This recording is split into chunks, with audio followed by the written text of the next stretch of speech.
Want me to talk? Om Ajnanan Tarandasya Jnanan Garanchalakaya Chakshurmitam Tasmai Sri Gurave Namaha.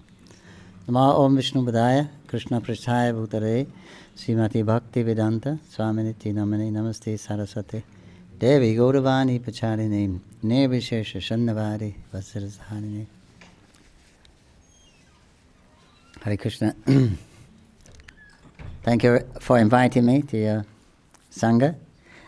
You're all pujaris. These are all the pujaris. You're doing pretty well. They're very popular. What do you do? Once every 3 months, you do. They get one slot every 3 months. Some of them are doing it weekly. Rajalasi Mataji is the person in charge of all the schools for all of the deity worship, and she coordinates the rotas and everything else. So, any questions, I'll just leave that to her. We have. I'm just looking. There was a.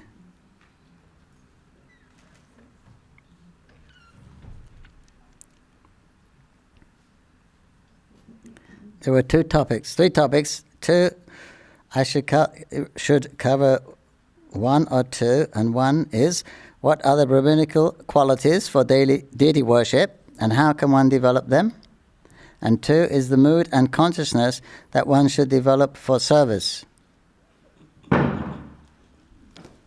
What shall we do, one or two, or do both? And then the third one is a pastime to the lordships in Sridhar Mayapur, especially Lord Nrsingadev. How much time do we have? As much as you can spend.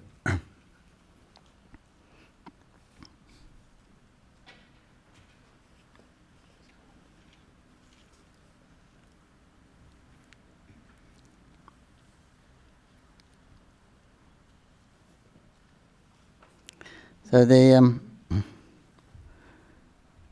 Brahminical qualities, how to develop them. Prabhupada gave us two main instructions for deity worship: cleanliness and punctuality. And he advised us to keep the worship simple.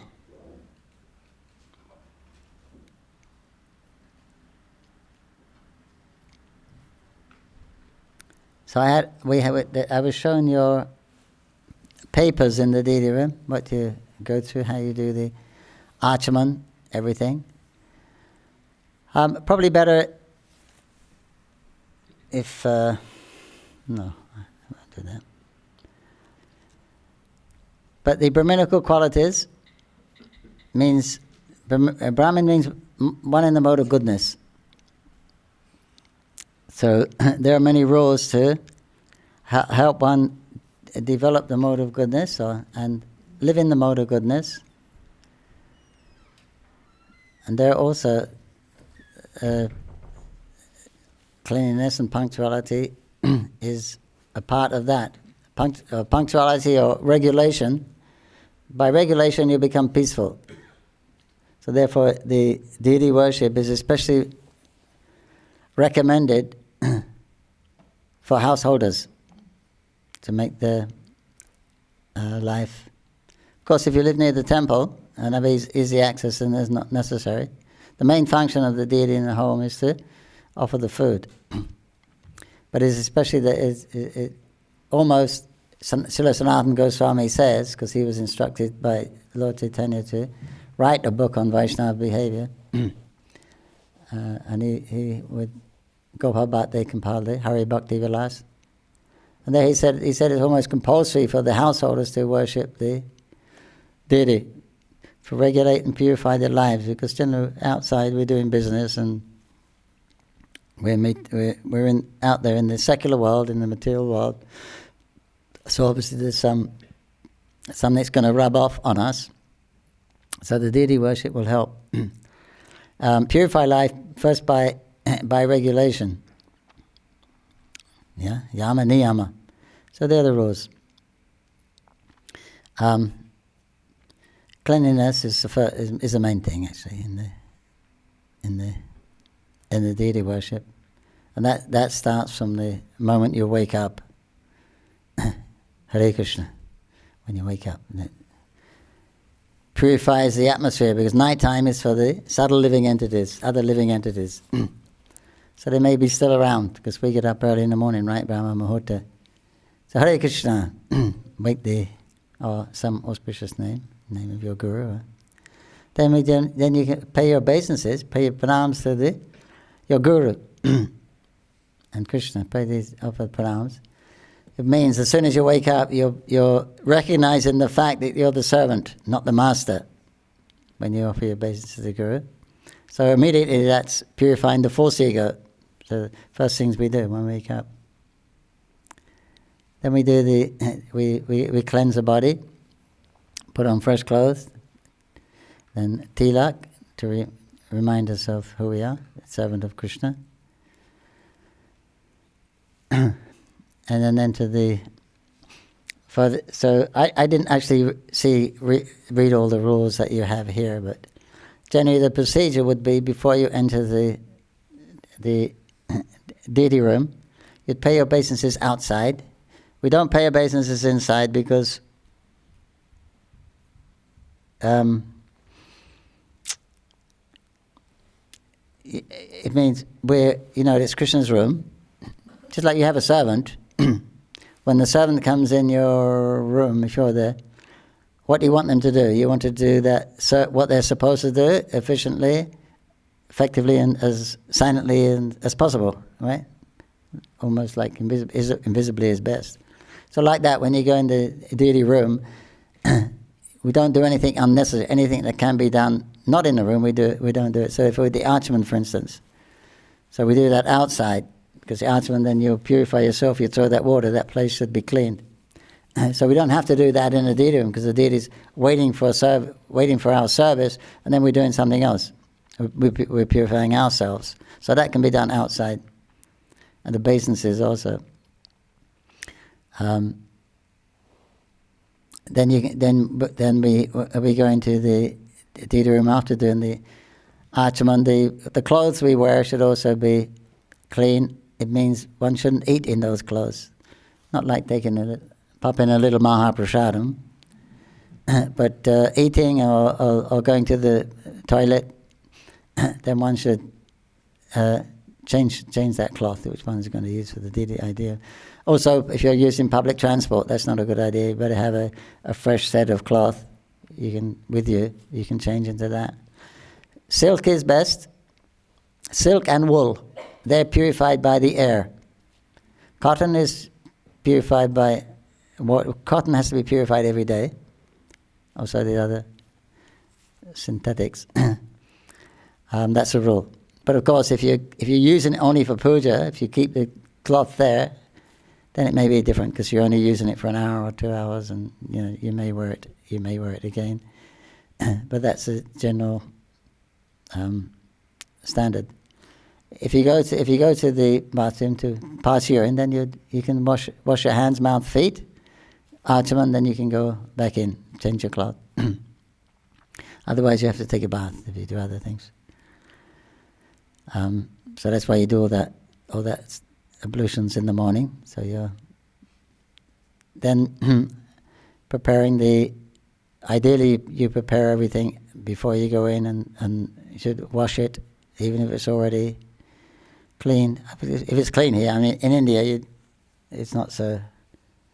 Nighttime, a lot of things come out of the holes and the cracks, and they're running all over the place.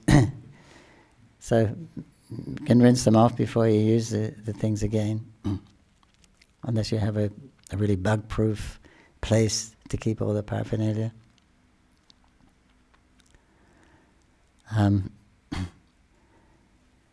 So the whole thing is, as soon as you wake up, it's more or less a purification, right?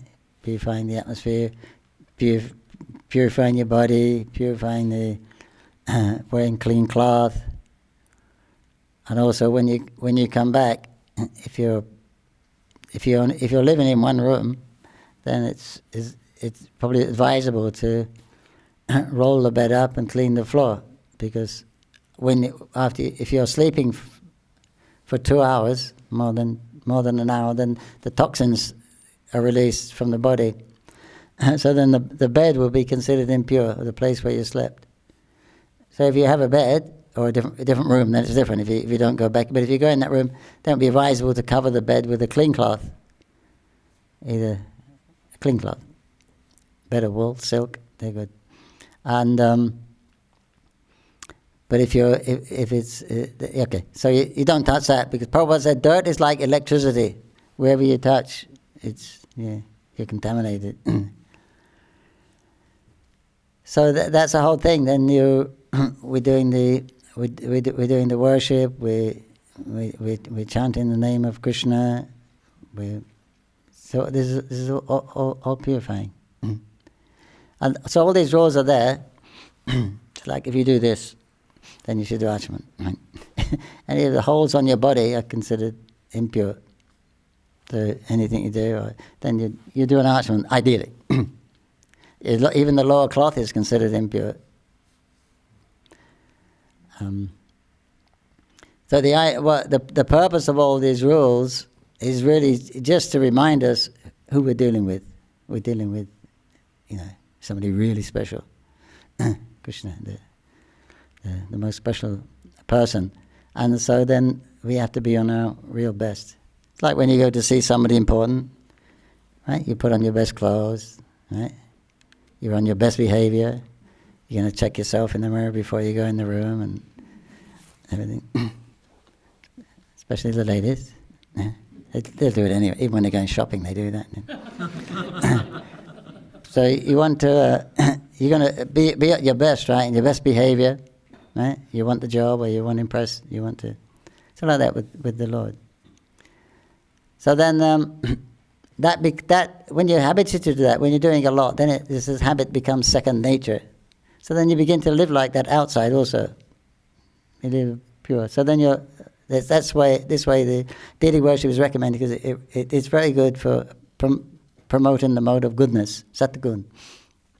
Which Satagun is a good...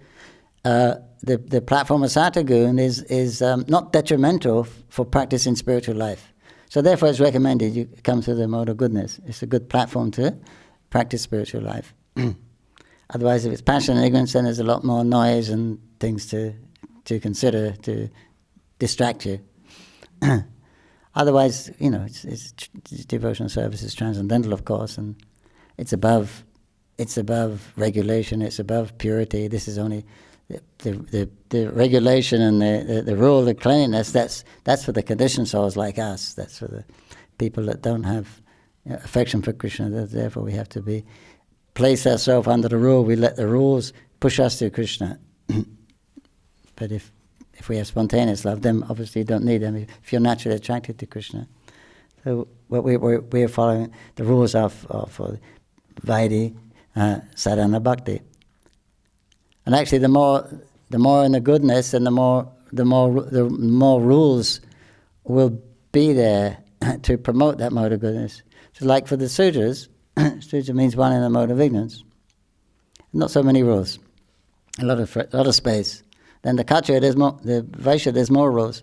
And for the Kshatriya, there's even more rules. And for the Brahmana, there's even more rules. Then Dvija, Vipra, it gets like that. So, it's pushing like this, and there's Krishna. So that's the point of the rule, just to insulate you and keep molding you, keep screening you till you end up with Krishna. That's actually the point of all the rules, all the religious scriptures. They may be broad, they may be karmakanda, etc., but that's what they're for, to gradually bring you to Krishna, Krishna's name. That is the main point of it.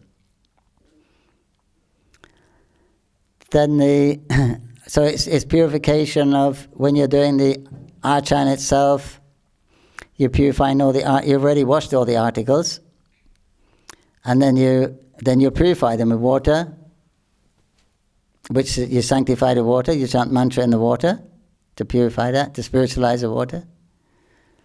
And then there's all kinds of mudras. We keep it simple, so we don't do all those particular things. Otherwise, you can purify it by air, by fire. Water we use, and by mantra. Mantra, actually, the mantra is the best one because all the other you purify it with water, with fire, with air, with those different mudras, with the galini. Then you turn it into nectar. You cleaned it. It's pure. Now you do this Denu mudra, like the cow's udder. You're turning into nectar. So it's cleaned. It's become nectar, and then you chant the Bij mantra, which is the important one. You chant the Deity's Mula mantra over that, and so then that spiritualizes it. You're identifying that object with the name of Krishna. So that includes everything really. That one. So that's the main one. Then you spiritualize it. Then you can offer it to Krishna. Then he can accept it. If it's spirit, when you want to deal with the Lord, he's spiritual. You can't approach him from the material realm. You see, so you have to spiritualize it. Then that can enter into just like you got to spiritualize yourself. Also, you got to come to the Brahma Bhuta platform because you're dealing with Parabrahman, right? You want to go to the sun planet. You have to have a body made of fire predominantly. Otherwise, you can't go there. If you want to go to the spiritual world, you got to have a spiritual body. So, in other words, if you actually want to go to the spiritual world, you want to actually be established in that relationship with Krishna. You got to have a spiritual body. That's what we're working for. So, it's easier to work from that platform of goodness. And the whole culture that goes with it, because that's the culture they follow in the demigods follow, and that's close to the culture they follow in Vaikuntha, and that's close to the culture that goes on in Goloka. Different, but Goloka it's natural. There's no rule. It's everything spontaneous. But you see, when we worship the Lord with 16 items, they have their origin in Golok, but they're coming naturally. Asanam, the trees, the flower petals are falling down for Radha Krishna, as if to making an asana asanam. Swagatam, the branches are swaying in the breeze like this, like the Swagatam welcome. Padyam, the from the waterfalls, the spray is coming. It's mixed with cloves and jaifal. The scent is there, and that's the Padyam, and then Agya, and all the. So you get all these things. The champa tree, the golden champa, Sona champa, it leaves like that, golden color. So they grow in bunches, like the Pradeep, Panchapradeep, it's a deepa that's going in the wind. So that's going on like spontaneously because everything is fully conscious in Golok. But when it comes outside, then it becomes more formal. Then it gets translated into more rule because everything is, Then when it's outside, then Krishna becomes God. Inside is something else. When Krishna's not God, when he leaves Vrindavan, he becomes God. So he's the source of God, you can say. But there's no God stuff up in Vrindavan, unless it's conducive to the pastime. Then that expands down to the heavenly planets, and then it comes down to here. Then we have all these rules and regulations and mantras and things like that. But it's all about purification because we want to contact the Supreme Pure, Krishna.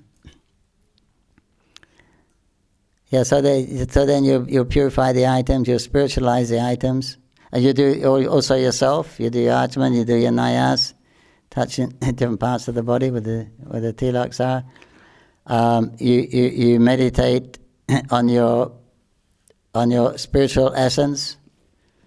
Mahaprabhu has given this mantra, Naham Vipona, Chapina Vaishana Sudona. I'm not Brahman, Vaishya, Kachya, Surya, Brahmachari, Grihastha, Vanapras, or Sannyas. Then what is my identity? Gopi Partula Kamalai. Das, das. I'm eternal servant of the master of the gopis, Krishna. I'm not his body. I'm not Brahman. So you're giving up that identification. This is part of the meditation, dhyan, self-purification. That you realize, it's supposed to, ideally if you can realize, but at least theoretically, we're going through that meditation, that we're actually spiritual and our actual function is to serve the Lord for His pleasure. Purification. And then you can actually, so you purify the items, you purified yourself, you purified the mind, this manasi puja. Then you can worship the deity with those purified items, with this material body. And if you follow the rule, then the Lord accepts, because they're His rules. He's given the rules. Then He will accept if the Lord is duly installed according to rules, and you follow according to rules. Then the Lord will accept your worship if you do it according to the rule. If you don't follow the rule, then He can accept or not accept. If you have bhav, then He'll accept anyway, installed or not installed, or He'll accept it. That's the main thing. But so until that position, it means, what's covering our relationship with Krishna? It's just this false identification, this false ego, there's all these different upadhis, all these different identities that we have. That's what's stopping. So that needs to be purified. Love of Krishna or Krishna consciousness is there in the heart already. It just has to be uncovered. It's covered with all the different layers of identity, all this dust. So that has to be cleaned. So this sadhana, Vaidhi sadhana, is a process for cleaning all these misgivings, these misidentities. And then when that's gone, then gradually as they go, then your Krishna becomes more apparent, more real. The relationship becomes more established. So it's all purification, you see? So that becomes the mode from the mode of goodness.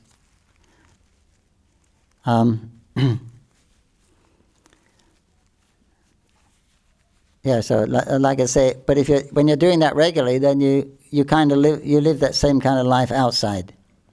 As far as cleanliness and things are concerned, you always think, because you're so used to doing it in the deity room, and you're so used to making sure that things that you'll always check yourself if there's something new coming in. So that's the main thing. Cleanliness and punctuality. Then you got to do that on time according to the Lord's. So here you have your. It's not a temple per se. It's your place of worship within the school is the main thing. But you have this place of worship where you can see the Lord personally, and you can purify others they can come and have whatever they have their assembly. And engage them also in assisting, because the deity worship is very conducive to bhakti. It's one of the angas of bhakti, right? 9 angas. We know the holy name is the process that will actually deliver us, but we don't stop with the holy name in any of the other 8 aspects that we may do, but Prabhupada says you can attain perfection in any of those activities. Achan Siddhi, you can attain a perfection as long as the holy name is also there, because a lot of deity worship is the holy name. A lot of mantras you're chanting, and of the 64 items in devotional service from Nectar Devotion, of the 64 items, the Archan, which is one of the 9, that again is divided into 64. So of the 64 main items of bhakti, limbs of bhakti, more than half are concerned in the temple and the worship. More than half of it means half of our culture is based around the temple, the cultural activities. So it's a very good way to engage the senses. Because in Kali Yuga we find we can't control the mind, so therefore we can engage all the senses in so many variety of ways, so much different services, right? making the garlands, growing the gardens, cooking, going to the market, cleaning, all those things. So everyone can be engaged. Like you see, you got the 80 pujaris here. Lucky, but everyone can do something.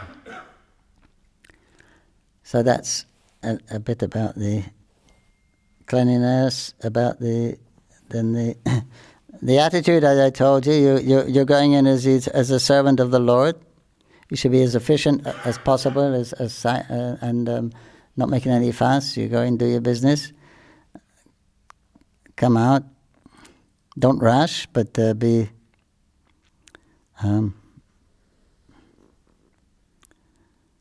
careful and be polite.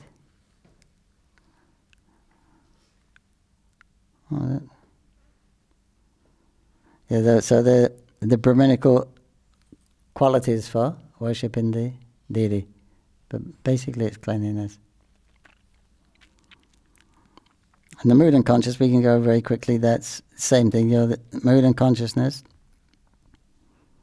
is that we are Gopi Bar Tola Kamala Das and as we're the servant of the servant of the servant. Mahaprabhu is teaching us. There's the qualification for actually worshipping the deity is given by Guru. He's given the diksha, he's given the mantra. So by training and samskar, we can be qualified for this thing. So that's the Guru's business to give us that. So we always pay our obeisances first to the Guru. We take his permission that we can enter the deity room and serve the deities. You can do it there's two ways. You can see that what you're doing, the Guru can't be everywhere, otherwise he could do the work, but you're doing it on behalf of Guru. In other words, you're an expansion of the Guru's energy. That you're actually doing the worship on his behalf, because he gave you the qualification to do it by giving you the mantra and the training. Otherwise, you can think that you're in there assisting the Guru doing it. Actually, he's doing it, but you're going through the motions, because what do we know? We're using the Guru's intelligence, right? We're using the Guru's knowledge. We're just borrowing all this knowledge. We just borrow it from wherever we've heard. It's not ours. It's not, and the rules for the behavior, the rules for the theology or the mentality, that's all coming like that. So it's either we're doing it through Guru, or Guru is doing it through us. Same thing. But that should be there. Especially when we make the offering, and Srila Prabhupada actually instructed Jananavas about that.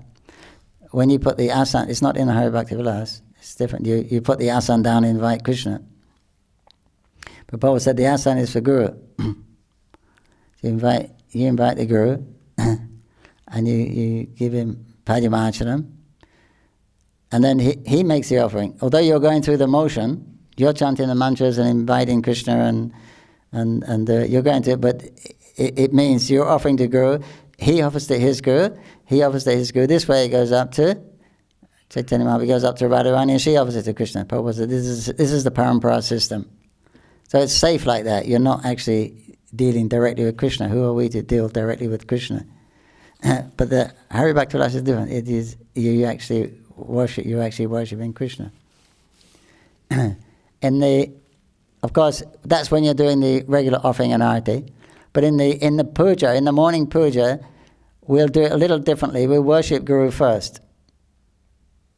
We'll do the whole puja, either physically or mentally, manasa. You worship the Guru, bathe Guru, feed Guru, offer arati to Guru, and then get his blessings and go to Krishna. Then Guru's there, he's given you the blessings, and now you just worship Krishna, nothing else. Right?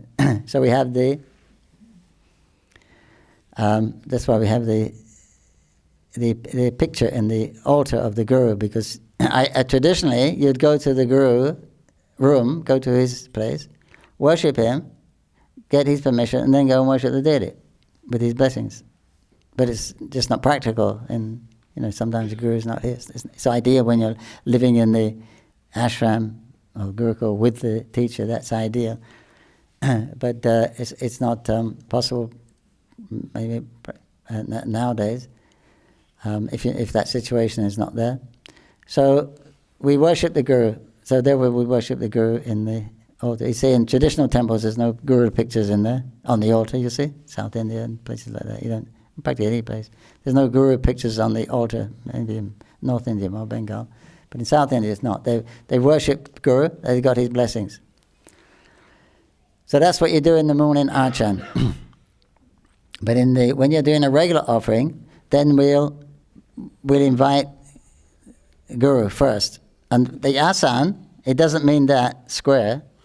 It doesn't mean, this is not the asan. Asan means situation.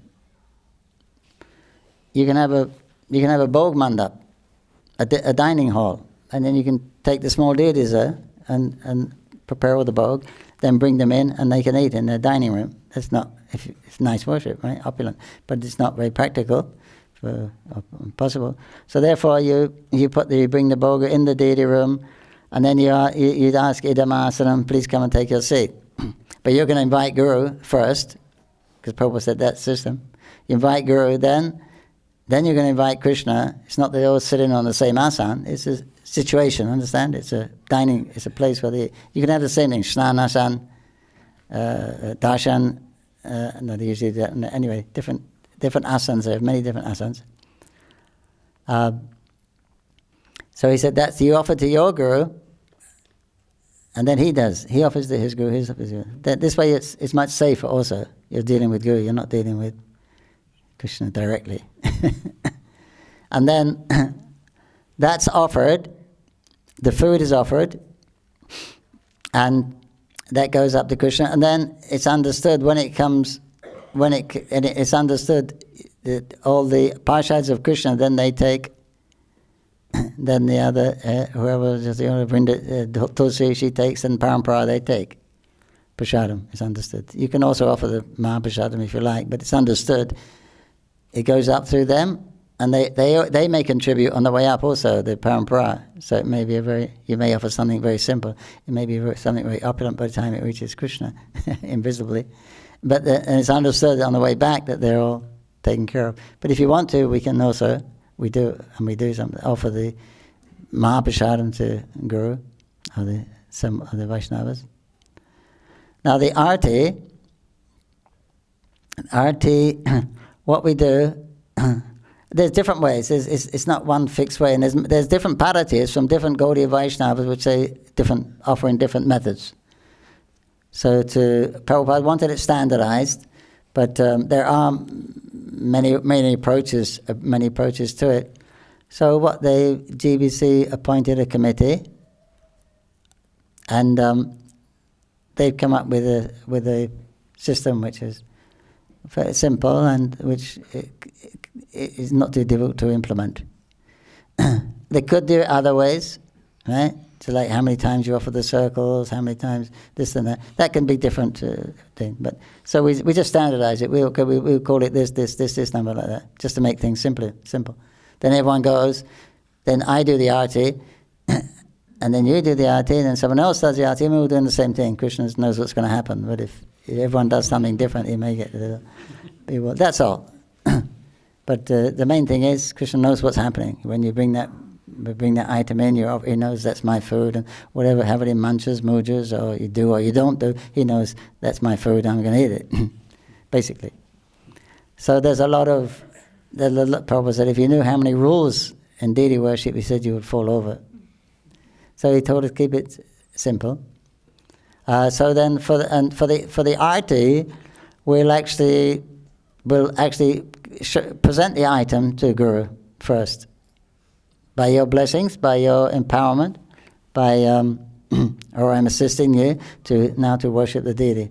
And then you go to the main deity. Before, in early days, we used to go up. We used to go up to Guru, Parampara, Tulsi, and then last was the main deity. So it's a bona fide way of also doing it. Acharyas say that. But now the times have changed and we're coming down. So we're recognizing Guru, that it's his blessings that we're doing, his potency that we're doing it with, he's given it. And then after that, then you may show it to the other parampara. Then we worship the main deity, and then you worship down as the prasad of the deity. You bring it down like that.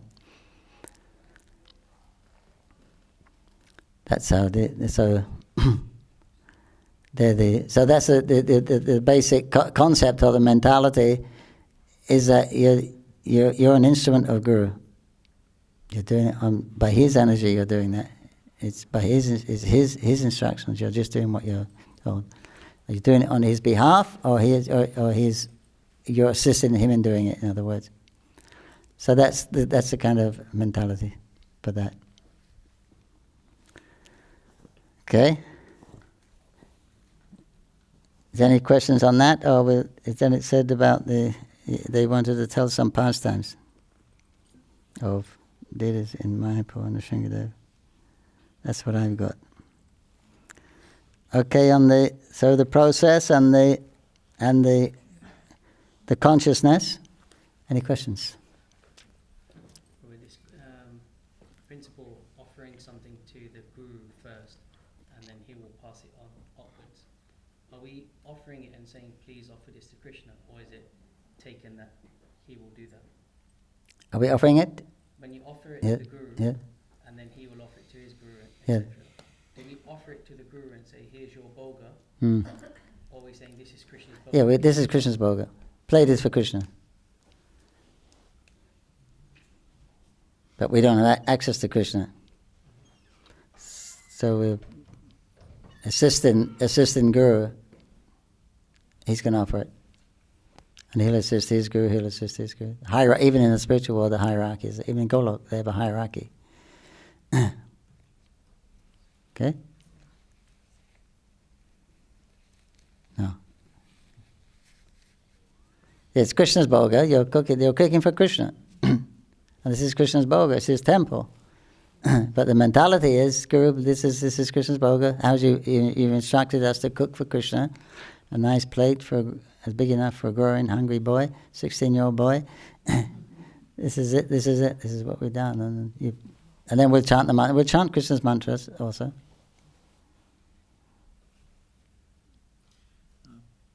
You mentioned one should go into the deity room as a servant of the Lord. So one should be very efficient as possible. We should not just be careful and be polite. Is there anything else that should be kept in mind, or should we be chanting any mantras? Generally devotees chant Hare Krishna mantra.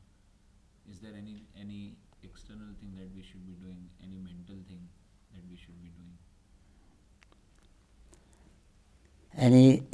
Any other thing you should be doing? Yeah, just apart from, what you shouldn't do in the temple. There's a whole list in the Nectar Devotion.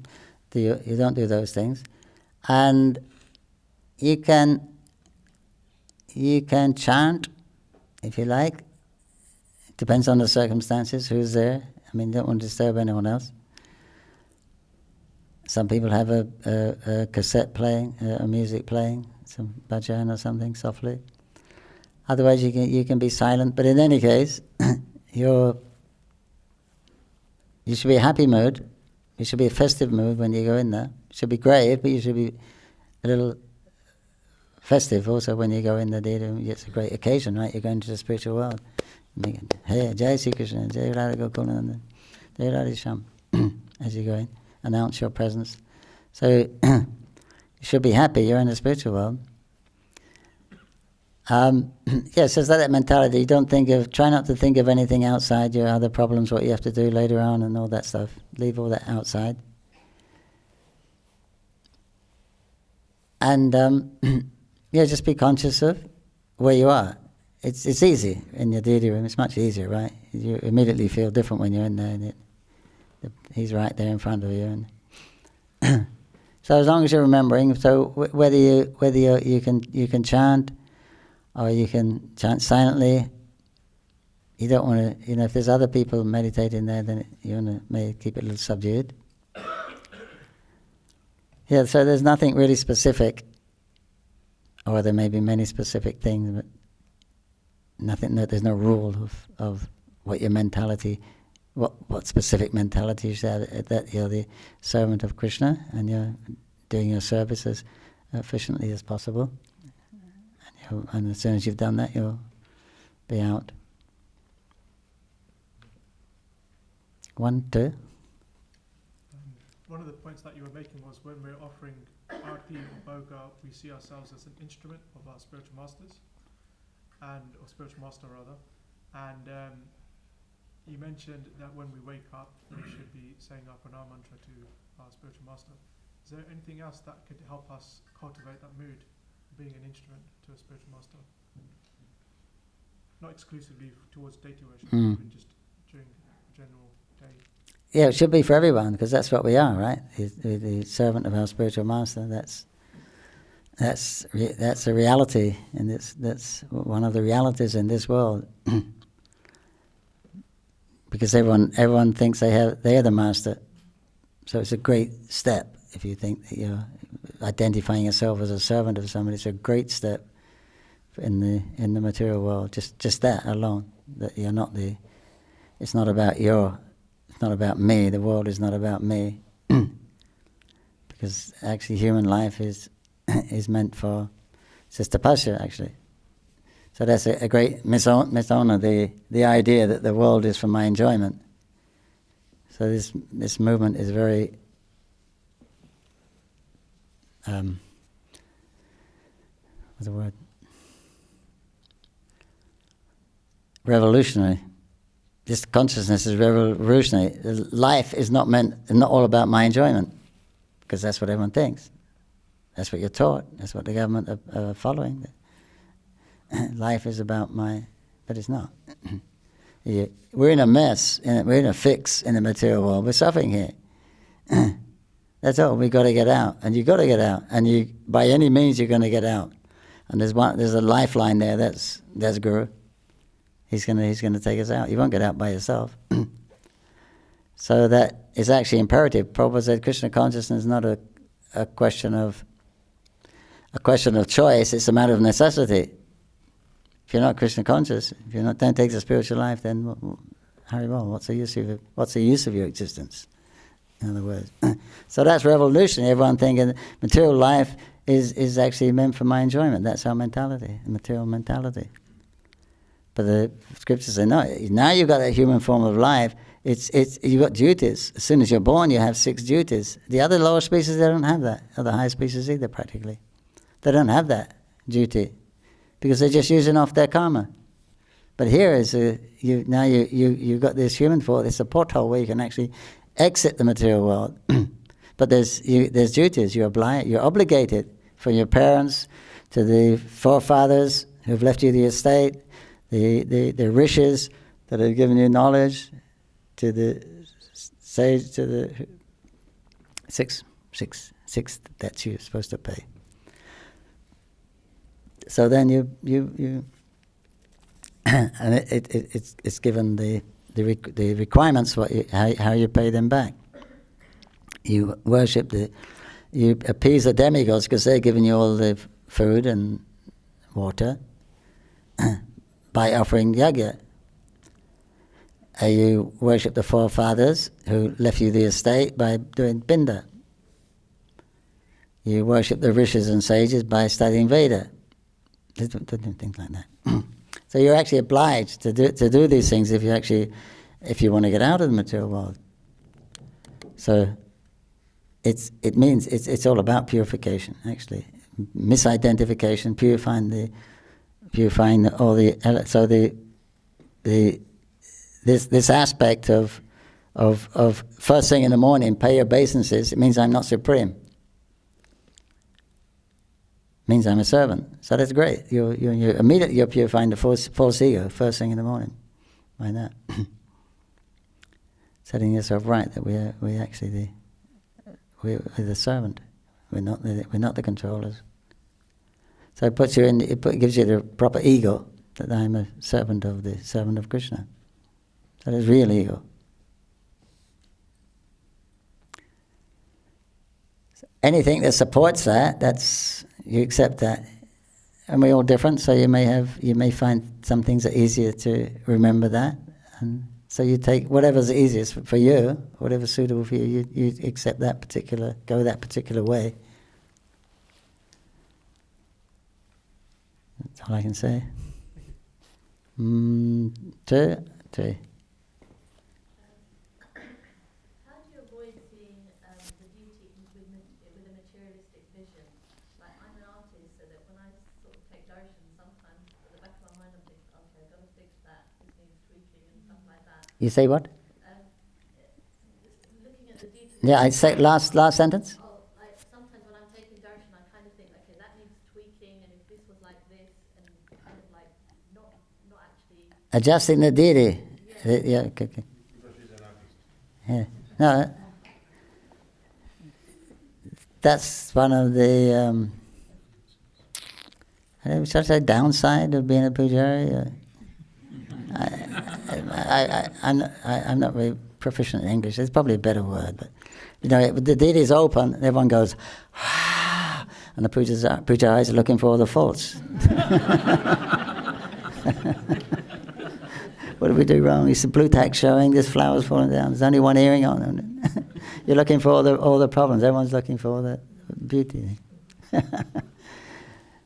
Occupational hazard.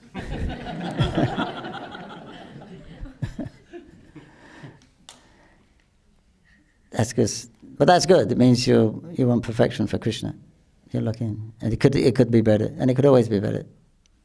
So that's always there. Even in Golok it's there.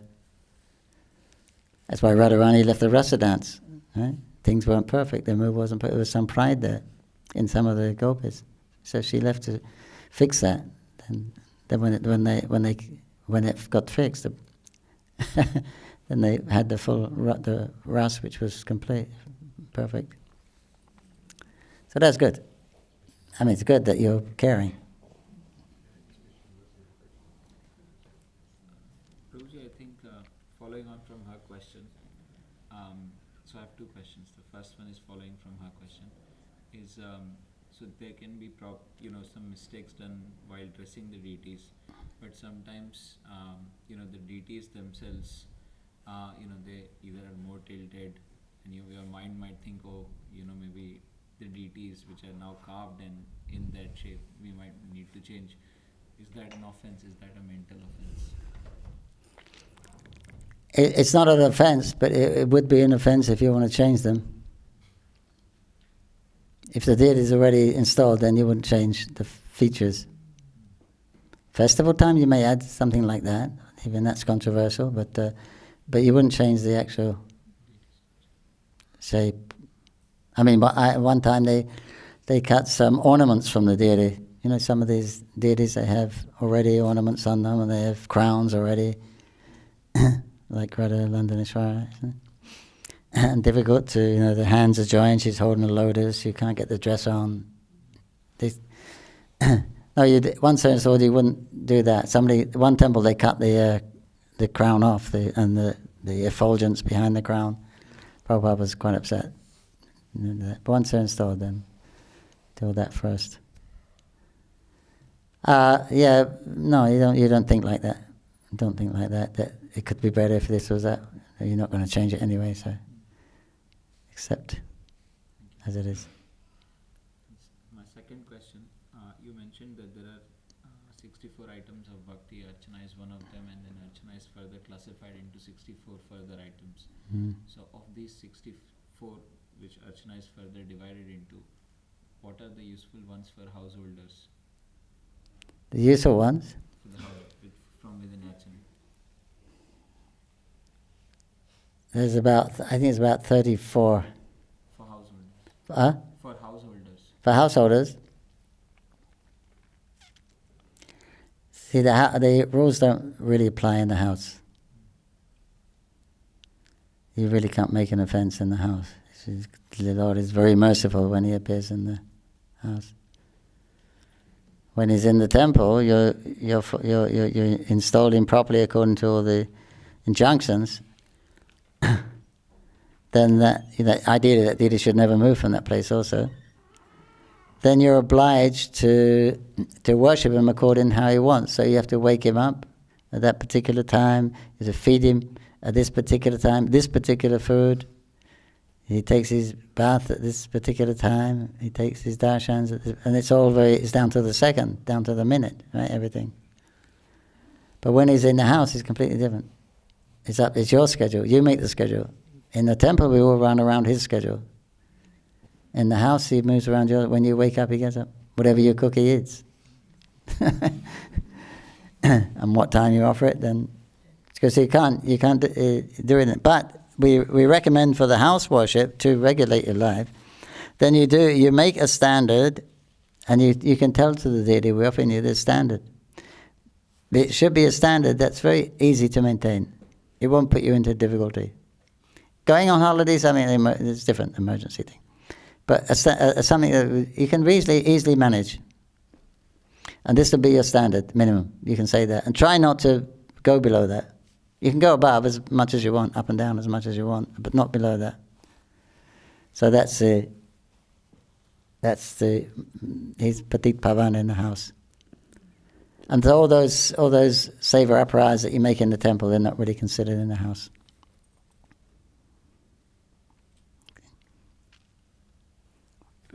When worshipping Ganetai in the house, regarding boga offerings, so if we're cooking something, it's natural we'll go to the altar, make a full offering, etc. But what's your advice if we're buying food from outside, pre-cooked, packet of crisp, an ice cream or something like this, and then it's at home?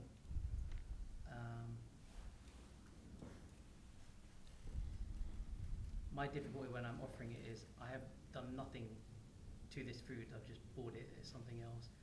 Is Krishna really going to accept it, and is it just a mental exercise, just like ringing the bell, and then 30 seconds later just eating the packet of crisps? Is there much benefit, or can it simply just be Hare Krishna, I understand, everything comes for you, and then eat? Shri Vishnu, Shri Vishnu, Shri Vishnu. You can do that, but if you offer it to the deity, at least you're making some extra endeavor. Anyway, you got to offer it. Otherwise, you sin, Krishna says. This way or that way, you have to offer it. When it'll make you more Krishna conscious if you actually bring it for the deity. You're making an extra endeavor. It's easy to see Vishnu, Sri Vishnu, Sri Vishnu. You're going in there, that means there's going to be some archaman, there's going to be you purify it with a mantra, sprinkle some water, and then please accept it. You're going to see the deity, you're talking to the deity, there's a reciprocation there. That's what he wants. So the deity's for to reciprocate. You should ask for something when you go before the deity. Spiritual or material, but you should ask for something. That's what it's for, reciprocation. Give a prayer. So at least there's more of endeavor, there's more of a sacrifice before you actually eat in your chips, because of what you've done, you made that endeavor. So it means, you're more Krishna conscious. In Mayapur, we offer anything, shop bought stuff, but we don't put it on the. He has his fixed bog. They have their fixed timers and have their fixed meal. So that's there. Then anything people bring in, then we purify it and put it on the altar and offer it also.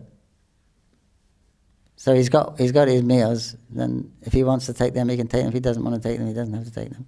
But we do often because we want to. We're primarily it's a preaching movement. The deities are for preaching mainly, not really as a, because we got the holy name as a means of self-realization, of going back to Godhead. But the deity worship is an assistant, an anger that will help us engage all the senses. So we're not using the deity worship as a process for our own liberation, because we got an easier process, the holy name. But we want to engage people in the deity worship, and they've come. They have some bhakti. They got some. They know they're bringing something to Krishna. So we're going to take that and say, thank you very much, and put it on the altar, and then give them some prasad back, something, tulsi or flower or something, reciprocate with them. That's our preaching, and the deity itself. They come in make the deity beautiful. And that offering, whether Krishna takes it, we will offer it. And ask Krishna this is. And he'll accept the bhakti even if he doesn't take this stuff.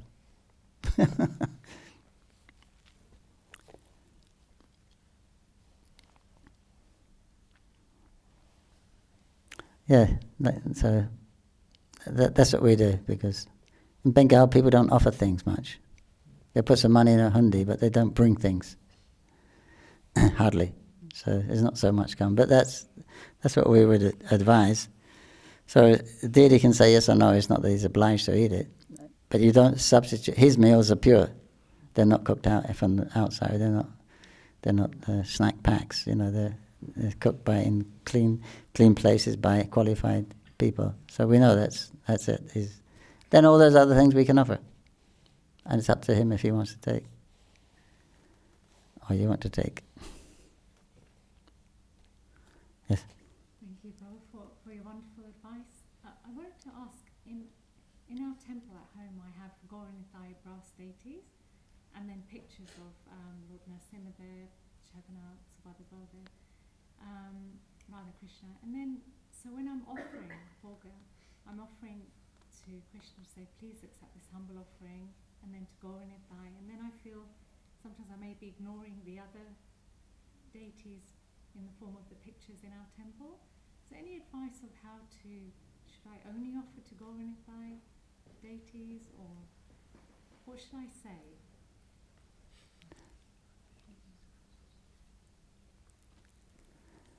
Well, it's the same person. Right? Gauranga is Krishna, he is Ram. He is Nrsimhadev. So if you offer to him, they all get there. They're eating it like through him. Everyone on the altar can get. Like when we worship the shaligram. Obviously you worship the shaligram, feed the shaligram, or everyone is automatically fed.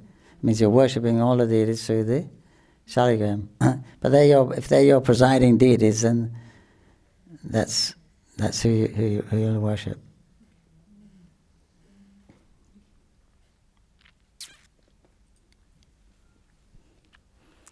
Okay. You mentioned earlier about mudras. I just wanted to ask, is there a significance of mudras? Significance of mudras.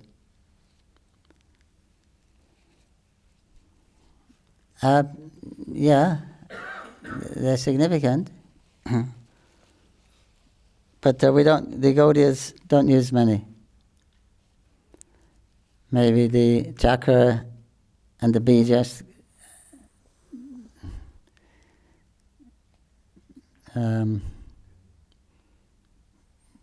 They're the main two. Because we know in the temple everything is pure. Our kitchens are pure, clean. The people that cook are pure, especially Brahmins, and the people offering are pure. When you're outside, it's different. Then you don't know what's been there before you, who's cooked it. Then it's different. Then you may do a more elaborate one of purification. So Prabhupada didn't teach any mudras. We didn't even know any mudras in the beginning. We didn't even have any mantras in the beginning. Really. That was later when Prabhupada's pranam mantra came. That was all. But we didn't know anything. So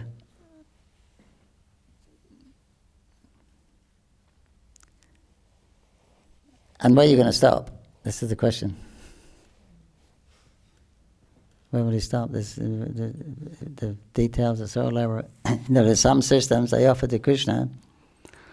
They offer the food to Krishna. Then they come out. They chant some mantras. They go back. They offer to Radha and their associates. They come out. They offer to Yasoda and Nanda. They come out. Can offer to the shakas. It's unlimited what you can do. So Prabhupada told us keep it simple. So basically, you may do the chakra, and then the Denu, that one is done sometimes, and the beach master. That's an important one. You're identifying the item with the deity.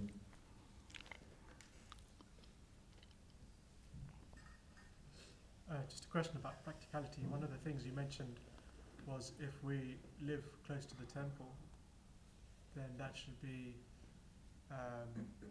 we should be spending more time there and doing deity worship there.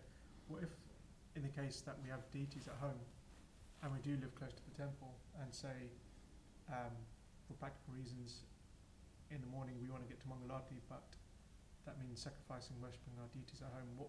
What should be the priority then? If you live in close proximity to the temple, then you can make that. You consider your deities in the house an expansion of the temple deities. The dynamics are a little different now in ISKCON than what they used to be, because everyone was living in a temple, no one was living outside. And in Los Angeles, which is probably the first community that was expanding, the Prabhu said, you can't use your deities as an excuse not to come to the morning program and things like that. And everyone was eating together, and it was a little different now that dynamics have changed. But he did say that there's no need to have deity if you're living close to the temple. But specifically, the deity in the house is to offer the food to. That's the main thing.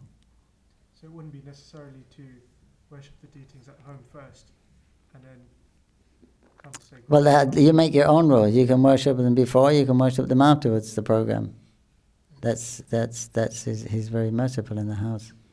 It won't be an offense, is it?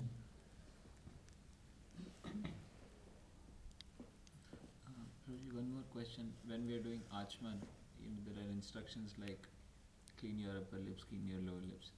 Is there a thought process behind it? It feels like someone has eaten prasad and then they are cleaning themselves up so that they can do an offering.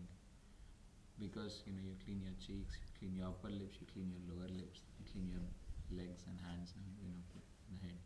So what is the thought process around? Because you're coming fresh, you're already very clean. When you're doing Achman, you must be purifying something more. Well, you're using mantra also. So that's spiritual, because they're the names of Krishna. Is there any significance around cleaning upper lips, lower lips, cheeks, and then hands and the legs and then the... Well, you don't do the cheeks, but you do the upper and lower lip. Yeah. That's probably because you've been sipping water. There may be water running down the chin. I don't know. So I never asked what that was for, but there's a mantra there. So that's Krishna's name is there for purification.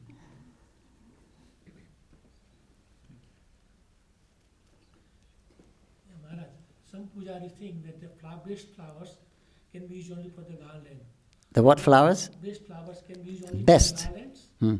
What about sleeping arrangement and arti ceremony? No, they should be first class also. First class, yeah. The flowers should have color and scent. Hare Krishna. Not much scent around in Kali Yuga. They should have a nice appearance and scent. So the garland should be first class, and the first class flowers should be offered to the... Krishna likes white flowers, scented flowers. So whatever's... If you have a bunch of flowers, you take the best and make... Then the next person who uses them, they take the best and use it. The next person, they take... So everyone's using the best, you see. It works like that.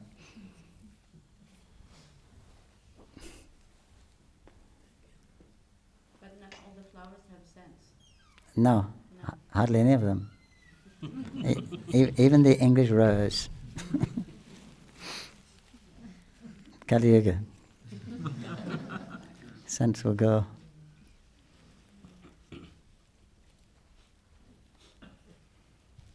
At the end of Kali Yuga, you won't believe that there's a rose that grows 3 inches big and spreads to 6 inches wide. In mythology.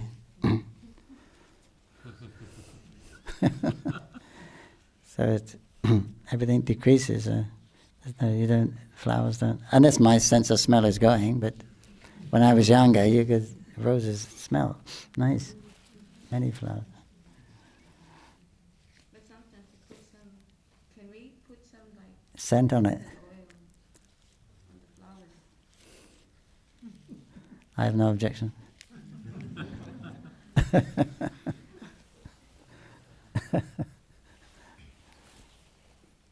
So you have. That's at Kali Yuga. You have to scent the flowers without it. And they get the rose scent when they how they make these perfumes. They get the real perfume, the rose perfume, then they break it down into the different molecules, and then they go to different plants which produce those different, what is it? I don't know, molecules. Whatever it is, they separate what makes the perfume, and say there's 3 items in that perfume. So they go to a plant that produces a lot of that, one of them, and they take that plant, and then they take another plant which produces a lot of the other one, and then they mix them all together. This is how they make the perfumes, commercial perfumes. But they're organic. They're coming from that. But nowadays you have to buy those and put them on the real rose and give them something. It's Kali Yuga.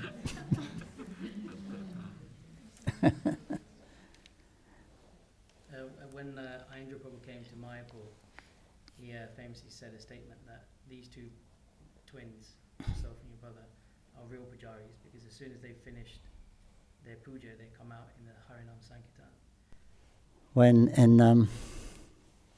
Now we always heard that if a person can't distribute books, they can't manage, they can't cook. Bird brains, you put them in the deity room. So we grew up from that, so there wasn't much pride there. They can't do anything else, put them in the deity room. Ding, ding, ding, ding, ding, ding.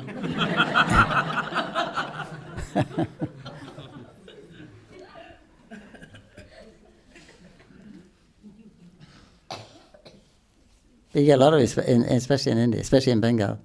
They really respect the pujaris. So it's embarrassing sometimes.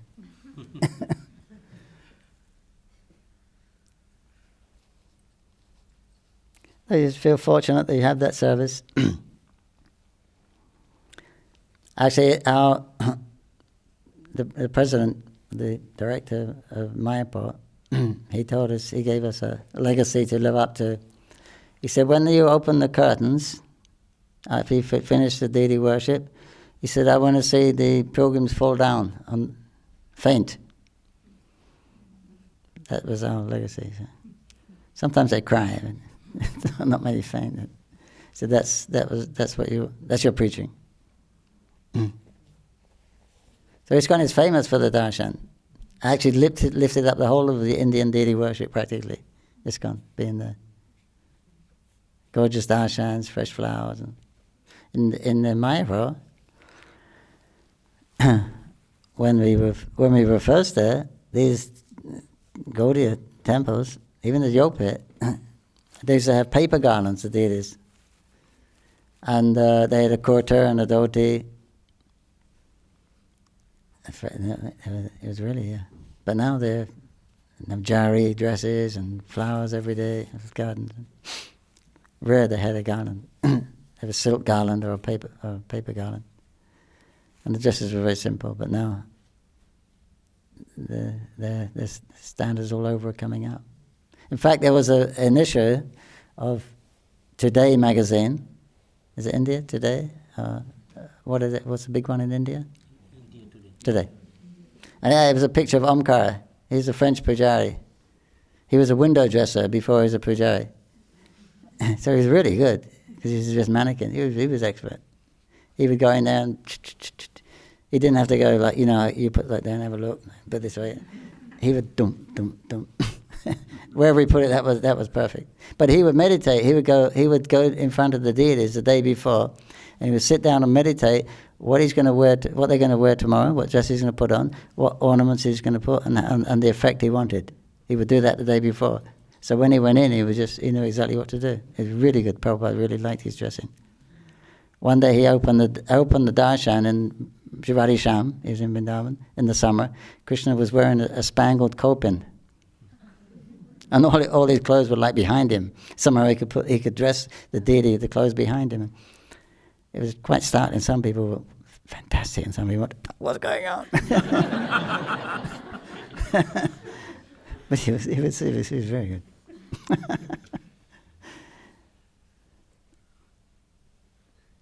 Yeah, and this the headline. It was the front cover.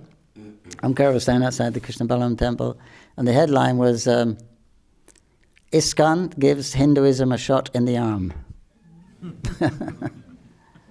So they recognize it.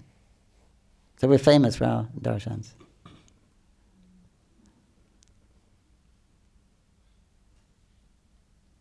Yes?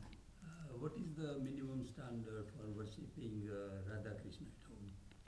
There's no minimum standard. So like some people have a Gonita and they just offer incense, flower and so on. No gilem or anything. No, there's no. Keep the same standard. There's no shastric, as far as I know, standard for the home worship. You make your own standard. So you should make a standard. I said that it's easy for you to maintain, and that should be the minimum standard. Should be something, but you should, what's easy for you won't put you into difficulty. You maintain that, and then you can increase as you like. But it's in the book you may find in ISKCON book there's a home worship recommended standards. Possibly there.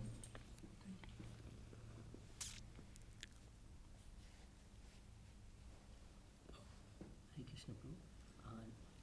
I have heard like some vegetables should not be offered in the evening, like leafy vegetables or jackfruit. Is that correct? What shouldn't be offered in the evening? Yeah, you wouldn't offer bitter vegetables and things at night before you take rest. That you wouldn't do. That's just common sense things we wouldn't do.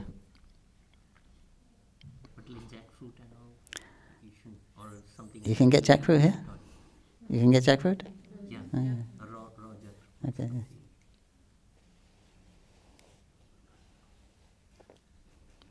Jagannath likes jackfruit. In Rajapur, we have a Jagannath temple there in Mayapur.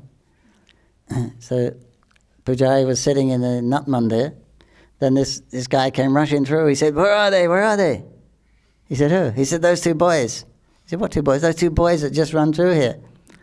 He said, "Nobody ran through here." He said, I was just right behind them. They run through here." He said, No one came here." "So you sure? One was a little light, one was a little dark." He said, "They were stealing my fruit, jackfruit, because that is there's a big mango. It's all mango orchards and jackfruit orchards around that temple." He said, "I saw the boys and I go, hey, stop!" And they jumped from the tree and run away with my jackfruit. I was chasing him, but when he jumped from the tree, he tore his cloth on the tree, and I noticed it. It's very extraordinary. I took it. He said, "Look, it's really elaborate cloth." So he said, "Hey, that's Jagannath's cloth." And they went there. They found a piece of his chadar was ripped. Then they found the jackfruit on the side of the temple. So Jagannath likes so much. If you don't offer it, he'll go and take it himself.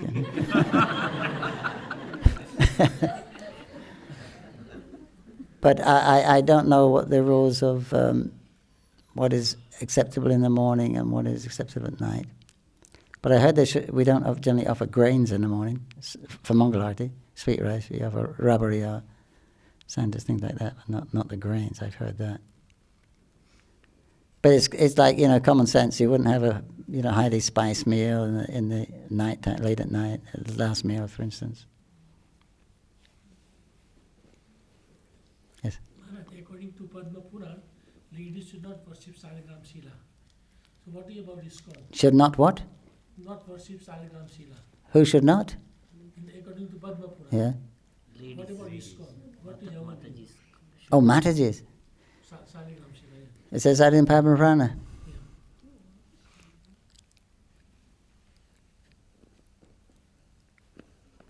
It says also they shouldn't come in the temple and Ladies should not worship Saligram Shila. yeah.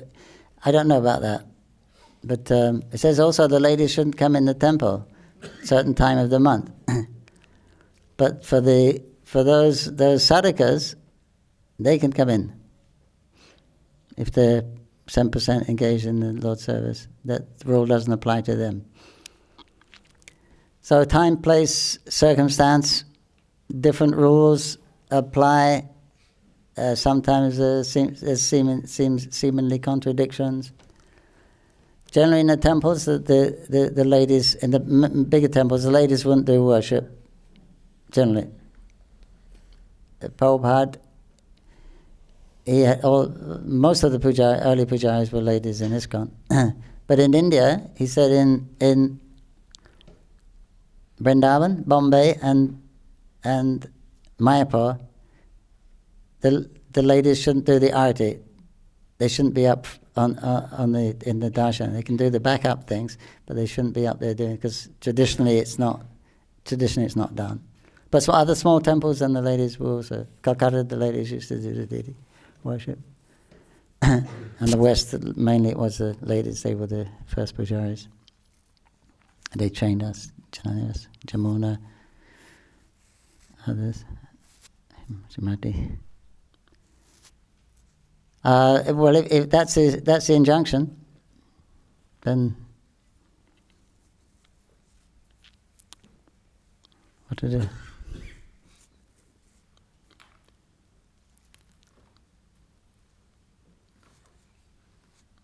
See, the woman can't worship during that 3 days of the month, right? So then it's difficult. There's to be a problem in the worship. But the deity is okay in the house. Then it really depends on the consciousness. Some women are really affected during that time. They're really affected. Then if their consciousness is disturbed, then they shouldn't do it. But if they're thinking, if I don't cook, then Krishna's going to go hungry, then they can cook. But if they feel, I'm so contaminated, I feel so bad, and then but if they don't. So in the house, then it's a different ball game.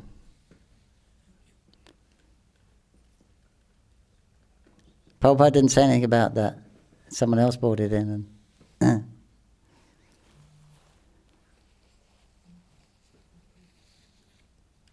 did it say why they shouldn't worship in the Padma Purana? Yes, sometimes because of attachment they want to worship, but according to Vedic Puran it's not allowed. Why not? Why isn't it allowed? It's very sinful activity and they have to suffer for many, many years. Even if they touch the Salyam Shila, they have to suffer the sequences for many, many years. Involved in sinful activity. If you step on Chanamrita, you take 7 births as a leper.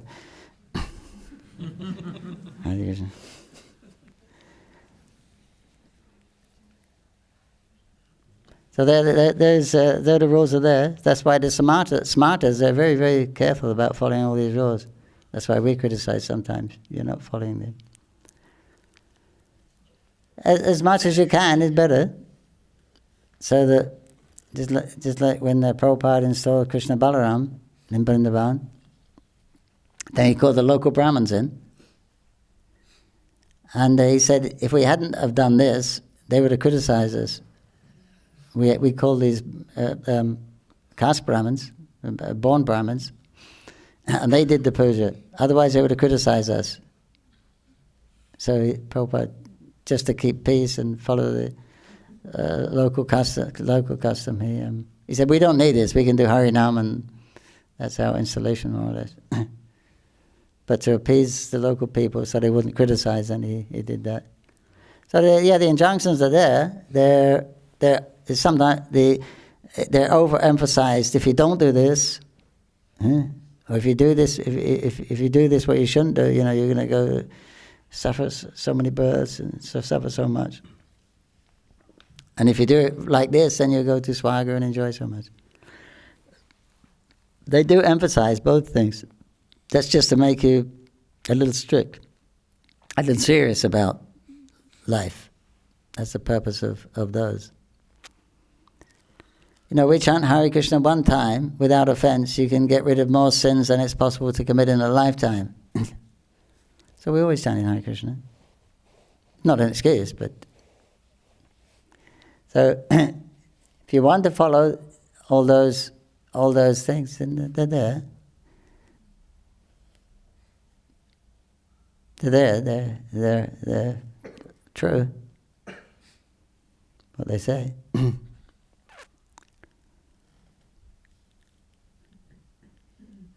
So,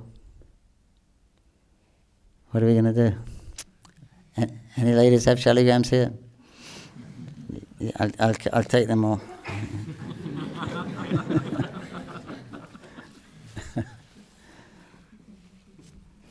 They're worshipping Krishna because they love Krishna. They can go to heaven or hell, who cares? Worship Krishna. Yes.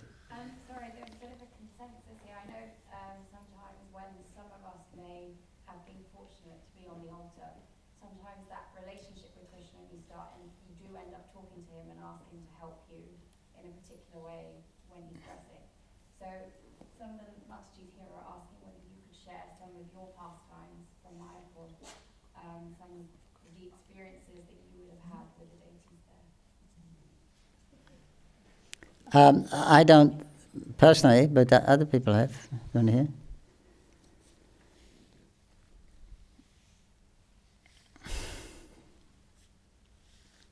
Especially Lord Jagannath and the Sringadev. Not with Radha Madhava. Krishna's there with Radha, and he's got the eight gopis.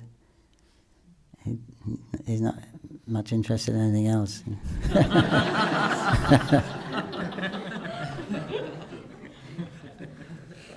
But the Sringadev and Lord and Jagannath, they're quite active.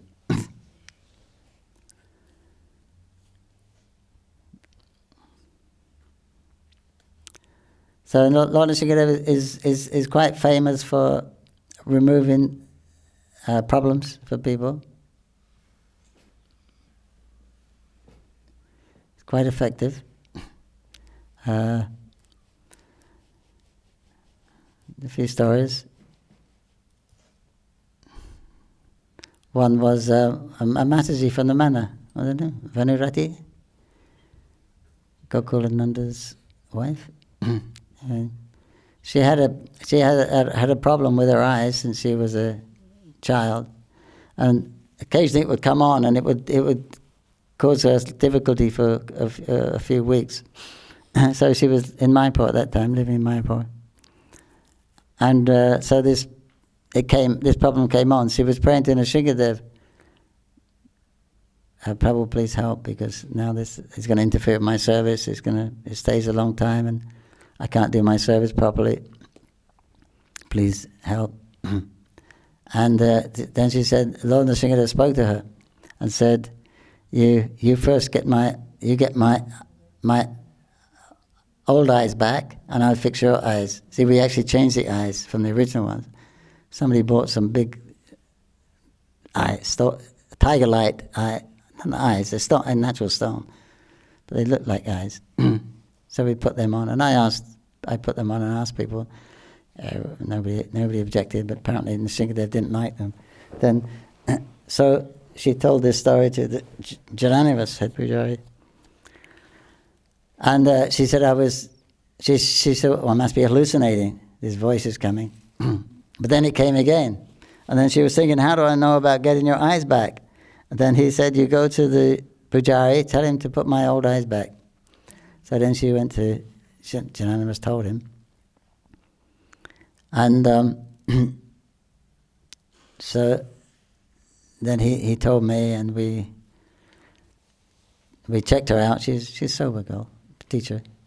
And then so the next morning she also came and said, and again last night while I was sleeping, that voice came in my dream to tell the pujari to put the eyes back. And so yeah, we believed her. And then so the next morning we changed Nrsingadev's eyes. Exactly that time we changed the eyes, and her eye problem left. So that was one of the first miracles. Actually, one of the first things happened when the deity came. Nobody wanted to worship him. So finally they singled me out. And but one of the pujaris, he was always scared. He said that deity makes sounds. One day he just finished the last arti. He putting the deity to rest, and he was just leaving. We put him to rest mentally because we don't. He's fixed. He was just leaving. He said, "I had such a sound." He said, "All my hairs were standing on end." And I looked round, and everything seemed to be in order. So he went out, locked the door, paid his obeisances, asked for forgiveness. He goes, takes rest. End of the night, he's woken up. His bed is rocking. So he thought he's on a bunk bed. So he thought it must be the pujari underneath getting up for Mangalarti. Anyway, bed's rocking, moving like that. He opens his eyes, and the Shingadev's sitting underneath the bed. So he's already scared of him now. He's petrified. He's really freaking out. He starts to panic. He tries to get up, and Shingadev puts his hands on his shoulders, keeps him down. He said, "Felt like the weight of the whole universe on me." And the Shingadev says, "It's okay. Be calm. Be cool. I just come to tell you, when you do my service in a temple, there's no need to be afraid. You do it in a peaceful state of mind. Yes. So, and also, when you wake me up, though, for Mangalarti, don't turn that spotlight directly in my eyes." Then he disappeared. He jumps out of bed and he's running up and down, the long building? He's running up and down a veranda. And what happened? They must be haunted by a ghost. What happened, Baba said? He's running. He ran to the temple and he paid his obeisances outside, early morning. He had marks on his arms for a number of years. Yeah, that was another interesting story. Was when Mataji came and asked if she could. She wanted to offer some mangoes to Nrsingadev. It wasn't mango season. She said, "I had a dream of Nrsingadev, and we were walking together and talking. It was just like my father. It was so nice." She said, "So a long dream, but I can't remember most of the things that we were talking about. But I can remember that I asked him, 'How can we serve you?' He said, 'You can offer me some mangoes.' So she came to ask if we could get some mangoes. It wasn't mango season, but somehow or other, she managed to get some mangoes. We offered them. Then a couple of days later, she came. And this was the year when His Holiness Gaur Govinda Maharaj left his body, one of our sannyasi gurus. He was having a discussion about Krishna, separation from Krishna actually at that particular time, and apparently he had a heart attack and left his body. So after that she came, she said, actually there was another part of the dream which I didn't tell you. Nrsingadev told me, he said, "My pujari is very dear to me, I think I'll bring him back." And she said, "No, don't take him, we want him here." He said, "No, I think it's time I bring him back." He said, "No, please, don't take him." So, and it was there was this little argument going backwards and forth. So then he said, "Okay, I'll take one of the gurus instead." She said, I told my guru, he said, "Don't tell anyone about this." But now this has happened. Gaur Govinda Maharaj, he was our guru sannyasi. Now this has happened, I'm going to tell you. Yeah, Gaur Govinda Maharaj ki. Back to Godhead ki, yeah. Left his poor pujari here. And I tell another devotee about that, Mashamba. He lives in America. They're Gujarati, living in America. He said his wife's a staunch devotee of Mayapur Nrsinga. And I told him that story. He said, "That's incredible." He said, "Because my wife also had a dream of Nrsingadev and mangoes last night." He said Nrsingadev came in her dream. No, she was out. She was outside the gate campus, and then she saw a jar of mango pickles. So I'll get them for Nrsingadev. But then she was thinking, it's not made by devotees. I don't know what's inside it. Maybe some, whatever, onions. So anyway, she didn't buy them. He said, "But last night Nrsingadev came in a dream, and he said to her, 'Where are my mango pickles?'" So next day she bought them.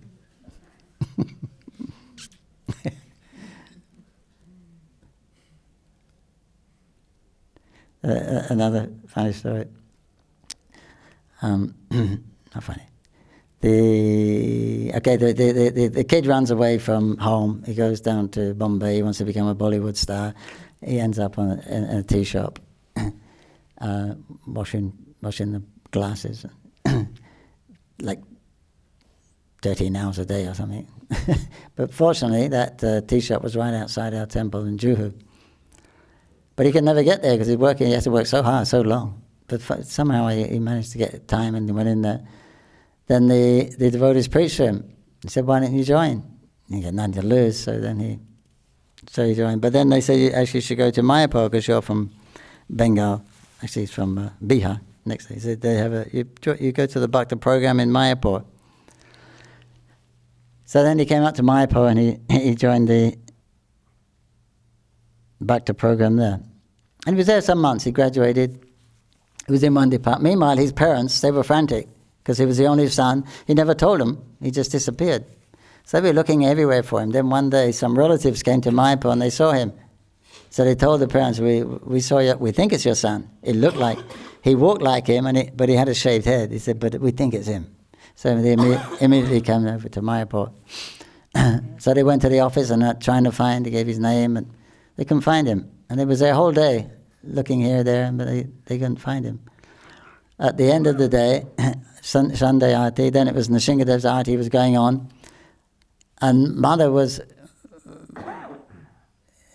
looking at Nrsingadev and she was saying, "Prabhu, last time I came here, I was also chanting Hare Krishna with everyone else. But now, as you know, my only son has left me. I can't take any more happiness, joy in life.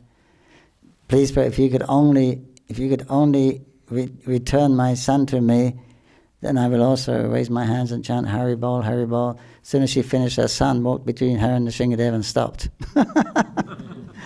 It was great. Then they became, mother and father became devotees, started a Namhat center, and they preached and fired up. There was another interesting story in Taiwan.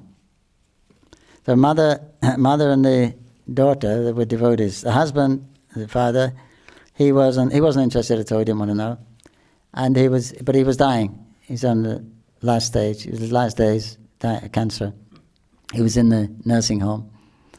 They had a picture of Nrsingadev from Mayapur there. They were praying to Nrsingadev, "Please give him your mercy," because he's such a person that he's not even interested in knowing about.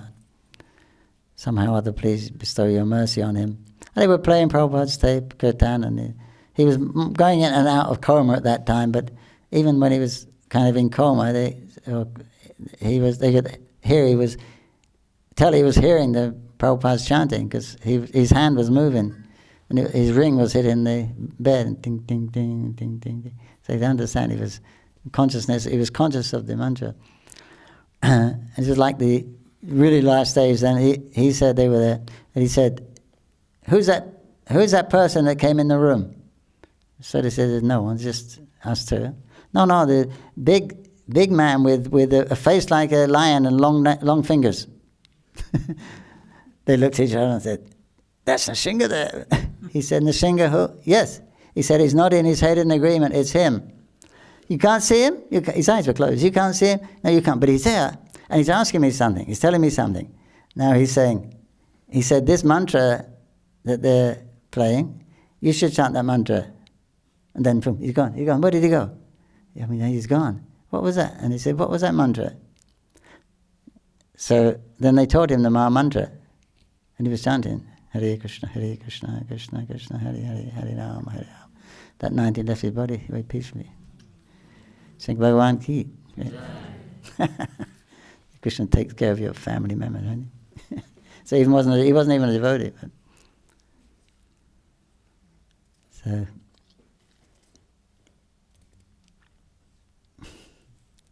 time is over.